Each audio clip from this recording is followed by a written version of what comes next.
Welcome back, everybody. I hope everybody had a very insightful morning, a lot of momentum here. This session in particular is super exciting because as Tom and as Ashish indicated this morning, collectively, I think we're still seeing a lot of momentum in the M&A space around GovCon.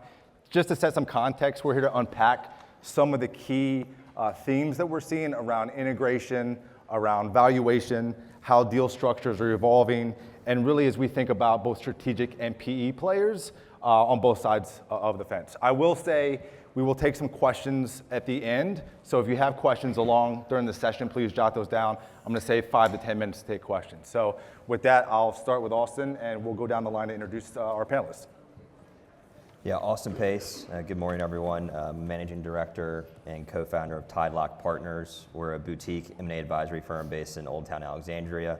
We focus exclusively on the aerospace, defense, government services sectors, and we help business owners, founder owners, private equity owners navigate a transaction process and help those individuals, prospective clients, optimize value through a transaction.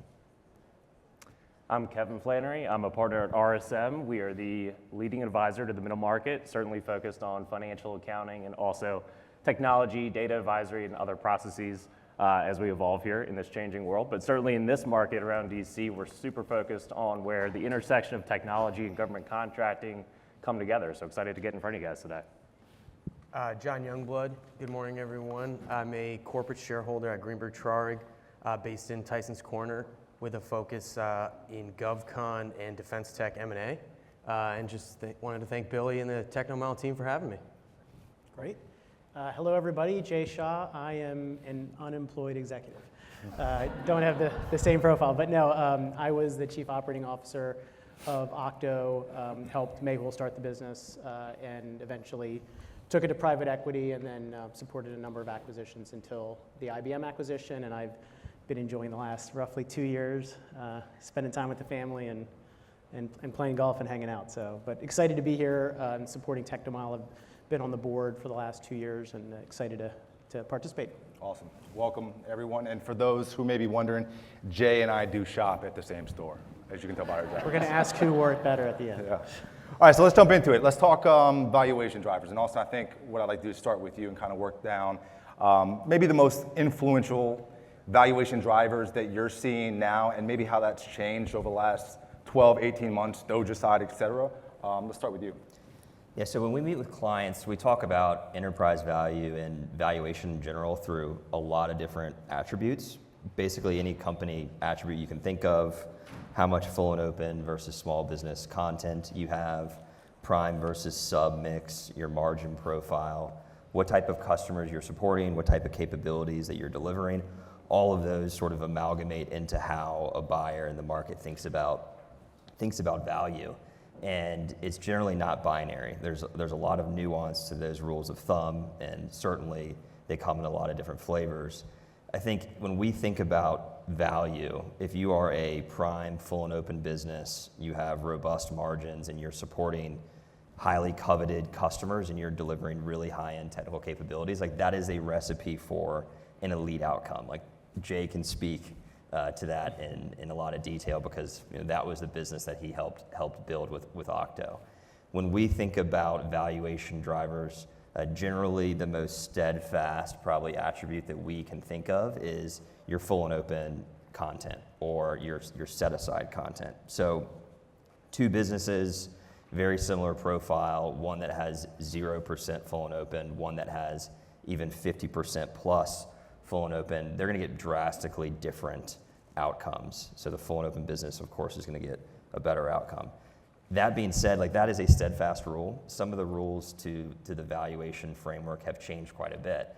And probably the most important one this year is how buyers evaluate backlog, because backlog now, it's getting scrutinized. You're going to have to, in some cases, rationalize the capability that you're delivering, rationalize your option years. That's something that we're seeing a lot of. And other times, it's going to be a matter of what types of customers you're supporting. In this market, a DoD or IC customer is seen as more resilient than some of your federal civilian customers. So overall, I think a trend that we're seeing this year is an added level of scrutiny on the revenue visibility that you have, and then trying to reconcile that to What type of customers are you supporting? What type of capability are you deploying?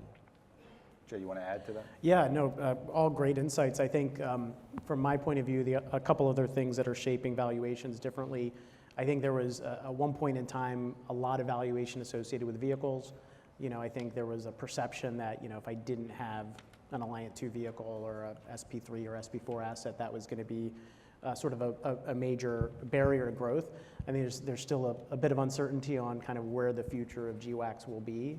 So I think those are still valuable, but I think the idea of just getting as many vehicles as you can and hoping that'll somehow unlock value is a little bit not the norm, at least as it was a few years ago.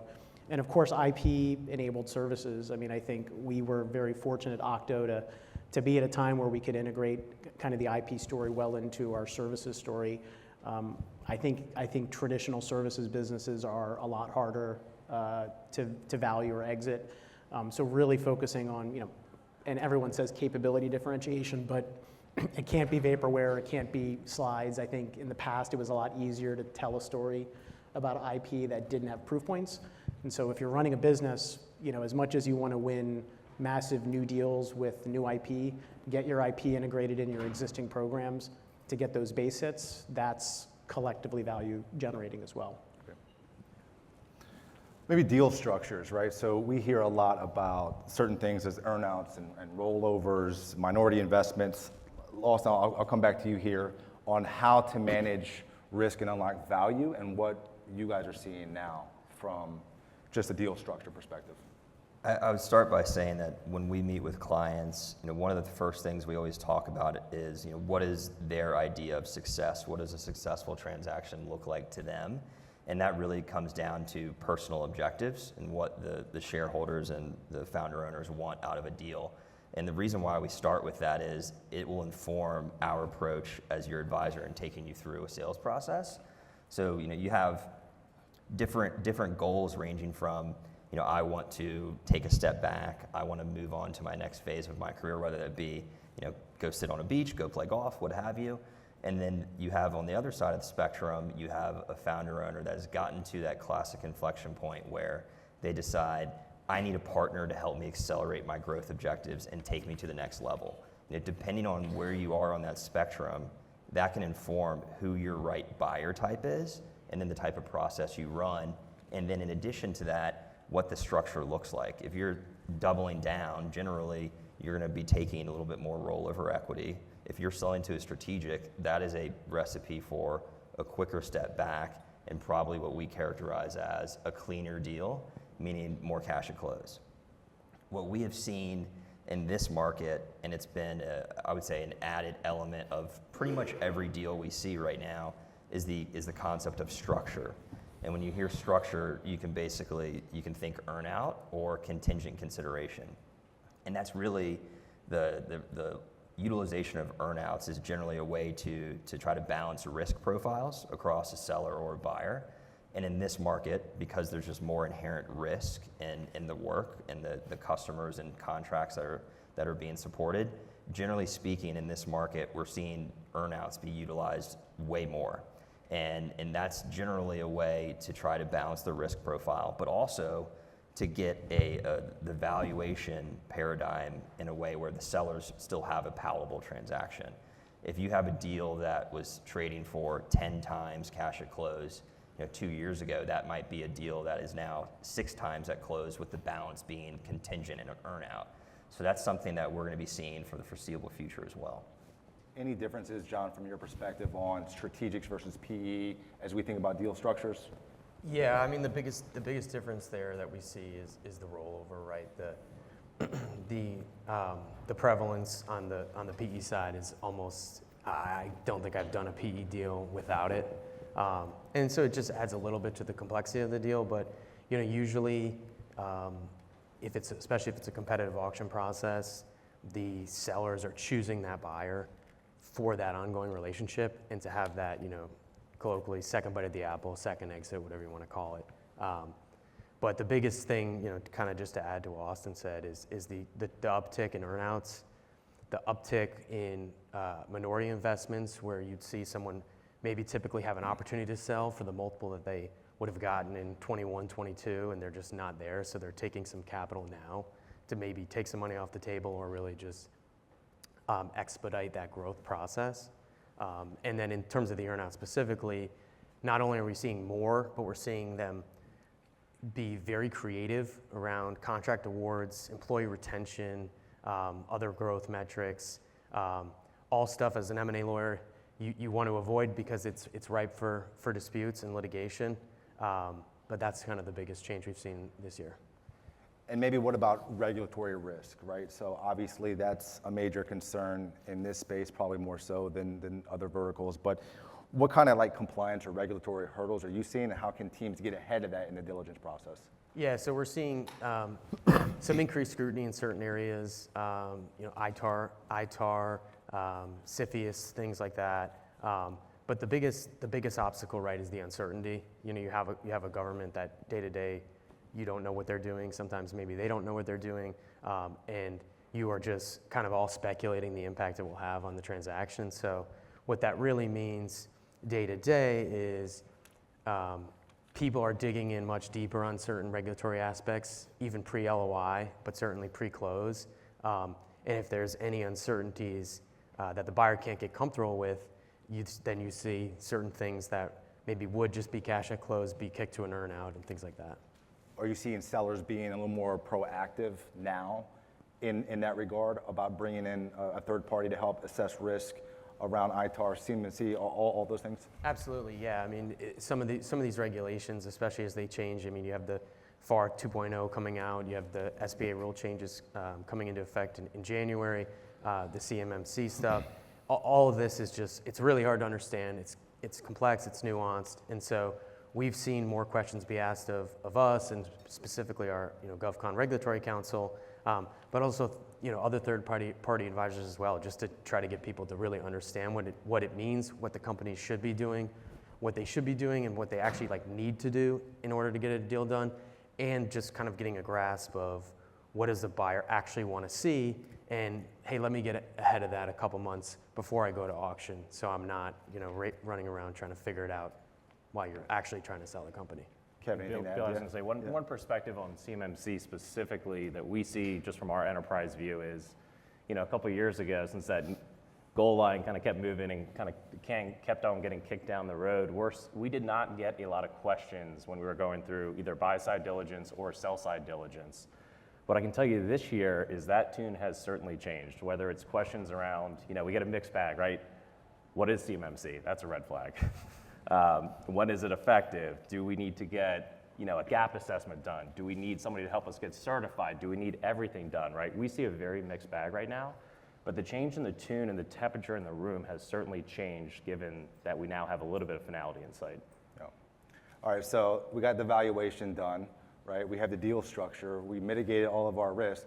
Jay, I'd like to start with you. Now you have to do the integration, right? And so as you're thinking through an integration, but also still running the business, right, which I think is a challenge for a lot of operators, where do you see GovCons go wrong, and perhaps where do you see leadership teams falling short around integration? I know you have very unique experience having gone through this just a short time ago. Yeah, I think it's, going through a process is a very emotionally charged experience, right?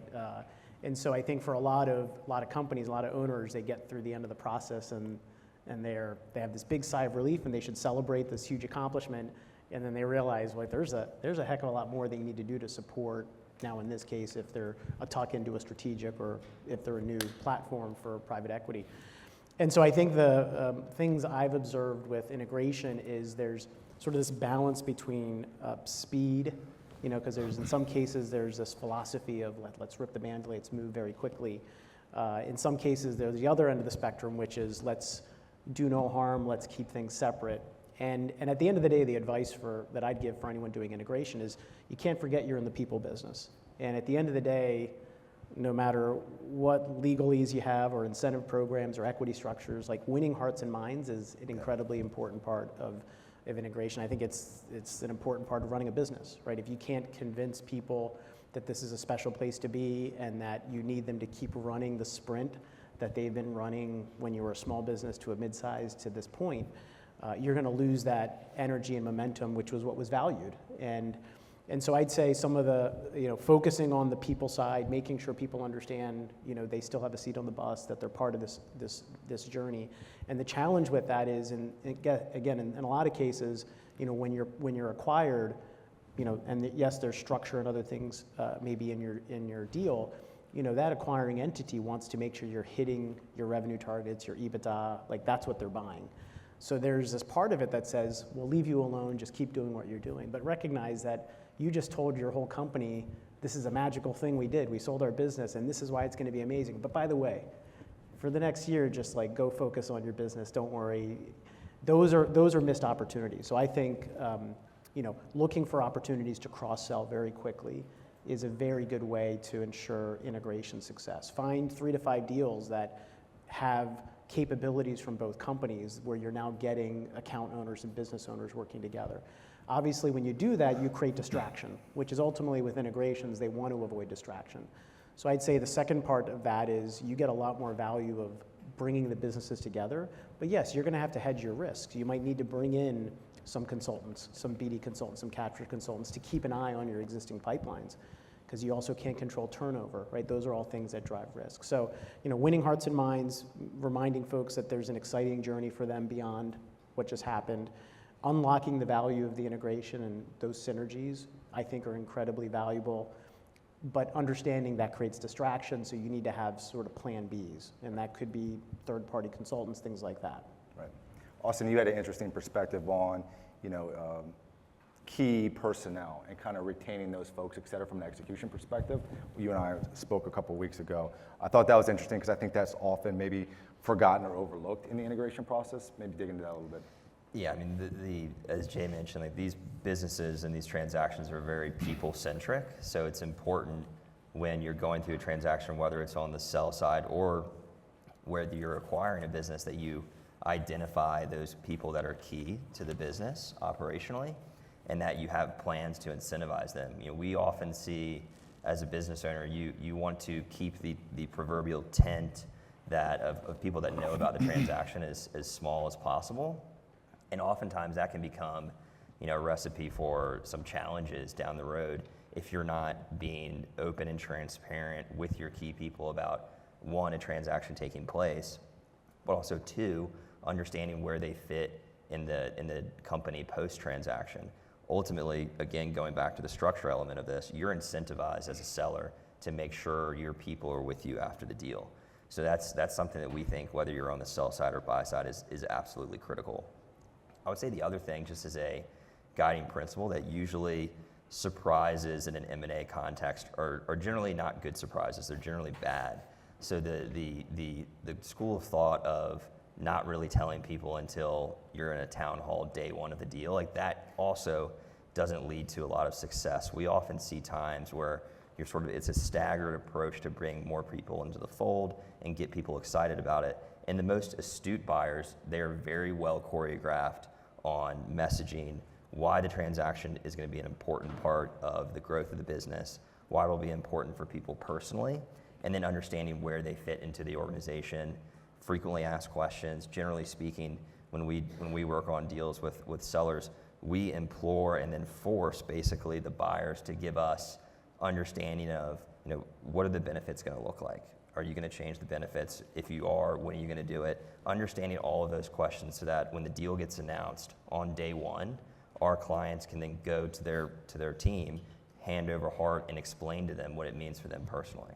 Maybe a question on that, if that's okay. And I don't know if it's Jay or it's Austin or some combination. When we talk about integration, how much of that is collaborated on between the buyer and the seller pre-close versus handing the keys off to the buyer and them kind of running with it post-close? And then kind of a second question there, have you seen that vary amongst either private equity versus strategic or otherwise? I'm happy to start. Yeah, I would say that it's interesting because you go through these deals, and after you get to a point where you are performing due diligence or you're supporting due diligence of a buyer, there becomes this really organic, natural inflection point where it goes from due diligence to integration. And you can't really put a finger like where it exactly happens because it evolves really naturally. But generally speaking, a buyer is going to be doing and thinking about integration from the time they're soliciting or they're providing an LOI. Like they're thinking about that pretty actively, and the most astute buyers are thinking about it from the time they first look at an offering material or looking at the opportunity in earnest. So generally speaking, we see buyers start thinking about integration way before the deal is actually closed, because if you're doing it just when the time the deal closes, like you're way behind the 8 ball in terms of being able to do it effectively. Yeah, no, I 100% agree. I think there's a balancing act, because you also don't, you don't want to fall in love with the deal, right? That's sort of advice I got from my predecessor. Deals will come and go, and so you get so embedded into like, well, this is what it'll mean for us. Then all of a sudden, if it's a competitive LOI, you may realize you're already planning ahead of you even having the asset. But I 100% agree with Austin that if you wait till paper's signed and you're ready to go and the press release goes out, you miss that opportunity. But I think you have to also approach integration, especially when you're in that kind of those early stages, when you're looking at the book, when you're getting past it. You still don't really know what's going to happen. As much as you're buying an asset and you have a sense of, well, this is exactly how I'd integrate the businesses. Like, people have different opinions of what they'll do post acquisition. So I think you still have to take a kind of a risk-based approach. Have a loose sense of how you want to integrate. And get people excited. Some cases you're going to have to make decisions on, I have 2 leaders. In some cases you're not making those decisions ahead of time. You want to, give everybody the opportunity to try out for that, but you do want to be thinking about it. And Jay, you had an interesting point where, in your view, in your mind, M&A was a little bit like playing poker, right? Where you're probably folding more than you're actually playing. I guess my question is more around strategic fit. Like when you're thinking about M&A, what deal truly enhances strategic positioning versus scale? And maybe, John, I'll start with you on that one, and then maybe, Kevin, if you want to jump in, et cetera. But 1 + 1 should not equal 2, right, in an acquisition. How do you guys think about strategic scale in that way? Yeah, I mean, it's complex, and I think one of the most important things to keep in mind is, like, nobody's doing any of this alone. And so I think a lot of times when the strategy behind it, the integration and scaling falls a little bit flat, is you have a seller who was thinking about something one way and a buyer who's now thinking about something in a different way, and those wires were just crossed and the collaboration wasn't there. And so, to take a step back a little bit, the timing of it is important, the strategy is important, and like the messaging. And I think, you have a lot of these buyers we see, extremely sophisticated in the deal world. They know how to identify what is accretive to them, buy it, integrate it, and then in the PE context, usually sell it, sometimes relatively quickly. But the biggest role there is, one of the main things there is getting on the same page with the seller. I mean, the seller knows the company, will always know the company more intimately than the buyer. And I think sometimes on the sell side, they maybe are a little hesitant to speak up and reinforce that stuff so that it scales and grows properly post-closing. And to Austin's point, like, it's just as important for the seller as anyone, especially when you're talking about these earnouts, which are, I mean, I don't know, but the exact number, but way more prevalent, tons of deals, certainly more than half that I've been working on. And that scale post-closing is going to get you, in some instances, a third of your money, 20% of your money. And so it's just increasingly important to make sure you're on the same page and have the open and honest conversations. So to be clear, you're seeing 20 to 30% premium on the earnout. Is that roughly directionally accurate?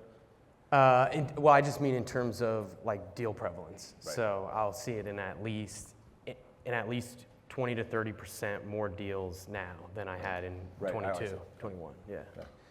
And also, you talked about market access, new vehicles, differentiated capabilities, et cetera. Like, interested to get your view on the strategic positioning as well. Yeah, I think the thought of strategic positioning has changed a lot, particularly this year. I think when you talk to buyers and you really ask them, why would you engage in M&A? Generally, it's market or customer access, or you're trying to add a capability. I think what we're seeing now, and it's really reflected in, we talk to a lot of different buyers in the ecosystem, and what's on their wish list, what do they want, and it's definitely evolved. And scale for scale's sake is not really a thing anymore. When you talk to buyers now, generally being focused is very much in vogue. And buyers, the strategic, deepest pocketed buyers, the biggest ones in the ecosystem, they are even going for focus because they want to buy a company that is either the best or near the best at the very specific thing that they do, because that ultimately provides differentiation. The differentiation of 5 years ago was you're $300 million of revenue and you support all these customers and you deliver a bunch of capability, and it's just evolved quite a bit from the idea of market access and positioning and what it is today. Let's switch I to, think- go ahead, Just please. want to, because I think that is such a fascinating point, especially for business owners in this room who maybe aren't yet sure if they're in, where they are in this sort of enterprise value continuum. But it's almost, your instincts as a business owner is you would think diversification is a good thing, right? Especially if you've survived Doge and you're thinking then like, oh man, I wish I didn't have all of my business at a USAID or an education. And so there's an instinct as an operator and if I'd be looking at my business running it, I'd say, I want that diversification. And at one point that was aligned with enterprise value, the perspective that Austin is sharing. And now, it's almost this opposite view, which is like, well, we really need that focus. You're the best at this. You're kind of laser focused on a market, which in some ways is counterintuitive as an operator, because you'd want to have some diversification because you don't know which agencies are going to win out or lose out. You don't know what's going to happen after midterms. I feel like that is creating a lot of kind of conflict for operators on, do I hedge my bets or do I roll the dice and put all my chips on this market and hope that enterprise value comes from that? So you were an operator, you were in the C-suite. One of the things that you and I have discussed in the past are what you would call a structured list of buy signals, right? When to do a deal and when not to do a deal. Can you maybe dig into, from your experience in past, obviously you turned down you took one, et cetera, maybe what those structured list of buy signals would be for folks in the audience? Yeah, I mean, I'd say the easiest signal is inbound, right? I mean, are you getting inbound interest? Are you getting, investment bankers who are paying attention to you? Are you getting, are you going to events like this and people saying, yeah, I heard you just won that big contract? So recognize that that's an important part of the process, right? I mean, use all those resources to your advantage, but I think that is a very strong signal on the inbound. To Austin's point, I think you're not looking to buy an asset to mask growth, right? That idea is sort of very difficult to do. But I think if you have something special and you're that focused and you know that you can be complementary to someone else in the market, I mean, those are good signals. Kind of inbound interest and then having that type of IP differentiation and focus. Yeah, I was just going to add, we certainly, from the private equity sponsor side of our business, the way that they always frame it, certainly for a platform business or a business, right, that they're going to stand up and stand alone. There's one view, you almost kind of know what kind of EBITDA or capabilities or customers you're getting. When you start to go down the maturity path of doing add-ons, kind of buying smaller businesses and tucking those in, obviously the way that private equity generally looks at it is, okay, well, we know what the EBITDA this business has standalone, but what EBITDA are we really bringing into the business, which might include cost savings, could include synergies, could include customer access or complementary technology or solutions, right? Which one could enhance existing kind of books and pipeline, or two could create new opportunities, new paths, either whether it's government, whether it's commercial, whether it's both, right? So I think there's just a more complicated lens once you start to go down the maturity path for certainly a private equity platform. Gentlemen, I appreciate it. As I said at the forefront of the conversation, I did want to save some time for some Q&A. I think we've got about 5 to 7 minutes left, so I'll open up to anyone who has questions for the panelists here. Where's Ryan with the microphone? There you are.